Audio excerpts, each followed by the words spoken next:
to it is quite clear that Mr Shatter does not do apologies. Sorry, it's Minister quite clear that an investigation is going to continue. But I think also what is very clear that there is an aggressive reluctance by senior Gardaí to accept any form of meaningful accountability over what Garda Commissioner Callanan refers to as his force.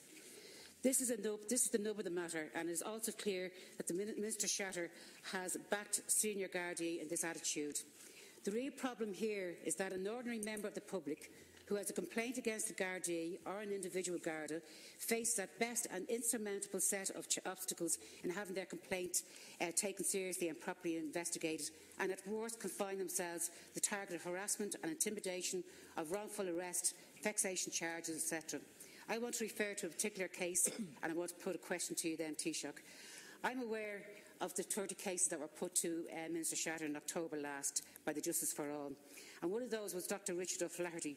He was a nominated doctor in the Limerick area for both the Gardaí and the prison service of 40 years.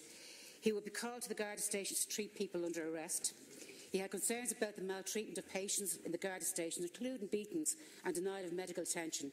He raised these issues on occasions when giving evidence in court. This brought him into conflict with certain Gardaí, and at present there is a GSOC investigation into allegations made by Dr O'Flaherty of harassment and intimidation, including a serious assault by Gardaí against him personally. But it took 2 years to convince GSOC to appoint a civil investigator, 12 letters and expense of hiring a solicitor. When someone is in this situation, faces such difficulty, what hope is there for ordinary citizens? And I put it to you, Taoiseach, there's a problem of culture at the top.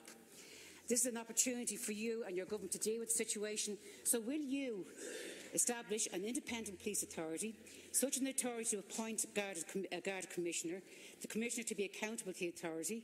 Will you properly resource the GSOC, real powers to investigate complaints and a commitment to investigate all complaints, and an end to Garda integrity investigating Gardaí?